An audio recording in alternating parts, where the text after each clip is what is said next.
Hello summoners and welcome to another ProGuides video. My name is Christoph, and with the season so close to its end, we've decided to help you guys better prepare for Season 10 by covering the jungle changes that are going to be happening. We're not saying it's time to throw in the towel though. If you guys are still on that grind, then stay at it, boys and girls. Instead, this video is just some more food for thought and stuff you can check out and look back to as the season concludes. If you saw our Season 10 changes video, there's a small change that might have been made since then. We're going to be talking more in depth about those changes and give you our analyst's hot take on what the implications of these changes are. And for our question of the day, which champions have you been finding a lot of success on, and which ones have you not been? Personally, I've been having a ton of luck and a ton of fun playing Echo as the season comes to an end. And I've also pulled out Jace here and there when I have to solo lane, but all I can say there is NA Jace in regards to that one. Before we get started, if you guys want to make the final push to your dream rank this season, then check out ProGuides.com using the description link below. We upload videos very similar to this one on our website, and we have a ton of great courses from pro players to help you out. And for all you jungle mains out there, we have an incredible Night Blue course which will help you get to the next level in your jungling abilities. You can also play with a challenger coach right now and learn from the best of the best. Trust me guys, you don't want to miss out. Sign up today. That being said, let's jump right into the video. For all you junglers out there, we're going to go ahead and hit the biggest changes first. First up is going to be Dragon. You guys have probably heard about this. They're going to be even more important next season. On the top side of the map, we also see a change to Rift Herald, but we'll talk about that a little bit later. Once again, if you've already seen our other Season 10 video, just bear with us a little bit because our in-house analysts have compiled a ton of advice that we'll be discussing following each change. Before we delve into the specifics of dragons, a literal game changer is the fact that the third dragon that spawns now will change the geography of the map. Infernal Dragon will break the walls of the dragon pit and destroy the areas near buffs, removing brushes and creating new pathways through them. Ocean Dragon creates much more greenery across the jungle altogether. I thought it took just a little bit of water to grow some plants, but it's a video game after all. Mountain Dragon stirs things up and makes things rocky. New entrances and choke points are opened across the map, and the dragon pit's geography also changes. And Cloud Dragons create air currents that give speed buffs in the dragon pit as well as the jungle. Riot has stated that these geographical shifts shouldn't be too demanding on PCs, so if you're running a toaster or have some hamsters running marathons on their wheels, you'll still be in the green. Dragons still provide permanent buffs as well, but have been readjusted so that they all feel equally as rewarding. The numbers aren't set in stone yet, but as a quick note, both Rift Herald and Dragons are weaker and much easier to take now. Infernal Dragon is going to be staying the same, providing bonus attack damage and ability power. However, the buff itself is currently set for a nerf from this season as it's been just too strong. Currently, it's sitting at 5% per stack. Ocean Dragon now regenerates a percentage of missing health every second. This is different from the old one, which would require you to be out of combat. Right now, it's 5% of your missing health per 5 seconds. Cloud Drake now provides cooldown reduction for ultimate abilities. Currently, we're looking at 10% per stack. Mountain Dragon now provides bonus magic resistance and armor. At the moment, it's 8% bonus MR and armor. In addition to these changes, a new feature called a Dragon Soul is being added as well. After a team slays their fourth dragon, they'll gain a Dragon Soul of whichever dragon they have most of. These also last for the rest of the game and have different properties based on which element they represent. So let's talk about Infernal Dragon Soul. Well, every 3 seconds, your next attack or damaging spell creates a small AoE explosion, dealing adaptive damage that scales with bonus attack damage, ability power, and bonus health. That last bit is going to be a nice change of pace for tanks who didn't really get much out of the buff previously. Now onto Ocean Dragon Soul. Ocean Dragon Soul's change will be dealing damage triggers strong health and resource regeneration for 3 seconds. Damage to minions provides less regeneration. Okay, now onto Cloud Dragon Soul. With the Cloud Dragon Soul, you'll gain a burst of movement speed for 3 seconds after using your ultimate. You also have a passive 10% bonus movement speed as well. And finally, the Mountain Dragon Soul. After not taking damage for 5 seconds, you'll gain a shield that lasts until destroyed. The shield scales with bonus attack damage, ability power, and bonus health. Once a team claims a Dragon Soul, the next dragon to spawn is the Elder Dragon. Elder Dragon's buff no longer scales with previous dragons and has also been changed to an execute once opponents fall below a certain health threshold. Its true damage burn is still staying though, the bonus stats have just been traded for that juicy nuke. This execution can be avoided with Zanya's or Zillion's ult, as there's an animation for it, but they can still be at risk of execution if they remain below that threshold if they get hit again afterwards.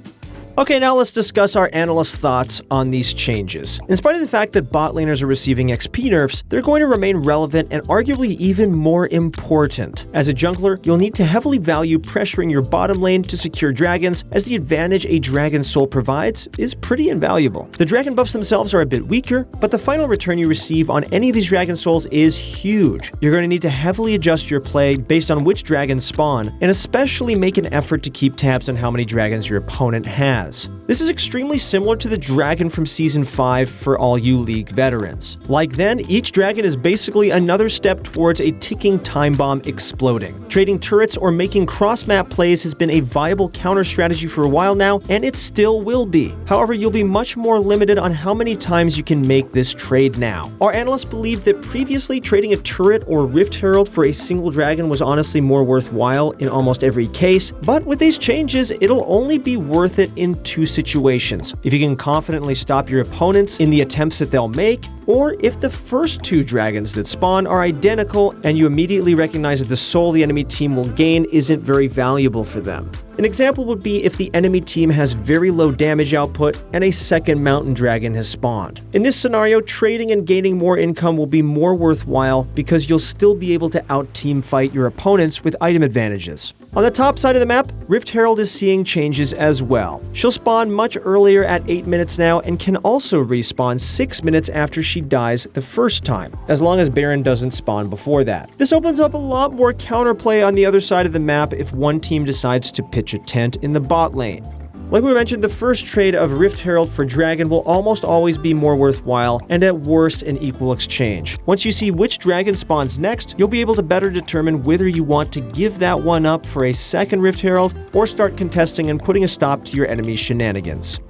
Alright, now let's talk about actual jungling now. We'll now have timers for every single camp across the map. This is a pretty controversial change, but at the end of the day, it's automatically something that players are fully capable of doing on their own. A bigger change in the jungle is going to be XP allocation. Krugs won't provide as much experience, and Gromp will provide some more, meaning that both sides of the map provide equal reward. Previously, it would be more optimal to farm red side jungle as often as you could, since the Krugs and Raptor camps were disproportionately more valuable. Equaling out the playing field means that junglers have more freedom to play around either side of the map. Jungle XP is being lowered, but camps are now set to respawn every 120 seconds instead of 150. From the words of Riot's balance team, this will overall lower the XP and gold gains from each camp by 5%, but increase the reward for power farming by 12%. Needless to say, this is going to change up the meta severely, making power farming junglers much more viable than before. Our analysts believe that specifically Karthus, Olaf, and Kayn will be even stronger. There are a few more champions, but we'll mention them in a second. These champions are already strong in the current meta because of their strong dueling alongside insane clear speeds. Compared to other power farming junglers like Master Yi and Shyvana, they can clear arguably faster, especially if they have blue buff handy. Another reason our analysts point out Karthus and Olaf in particular is the fact that blue side of the jungle is much safer to start on now. Both these champions rely heavily on blue buff, and they'll now be able to hit a fast level 3 unlike before, if they want to take their most optimal route. Karthus and Kayn also have another helpful change coming their way as well. Last but not least, we need to talk about some changes to Summoner's Rift as a whole. The map itself is seeing some changes. Across Summoner's Rift, alcoves have been added to the top and bot lane, opening up more potential for outplays and diversity. They also open up some potential mix-ups for jungle ganks. Additionally, a couple of brushes have been added to the jungle, meaning there'll be some more fog of war to account for. These brushes are located across from the dragon and baron pits. The alcoves create more gank routes as well as room for mind games. For ganks, pathing through lanes is much more valuable now. Previously, you'd have to wait in the lane brushes until the minion waves would reposition themselves and give you a chance to slowly inch forward. Instead, you can now find more opportunities to creep into alcoves between waves and sneak behind your foes. Retreating into alcoves can also have several implications for both laners and junglers as they work together. After a successful or even a failed gank, you now have the option to retreat into an alcove to recall, or not. Since it's within such close vicinity to the actual lane, enemies will have to second guess whether or not you actually recalled, and honestly, they're right to err on the side of caution. It's also worth noting that dropping a ward into an alcove is suboptimal as it doesn't really provide much information.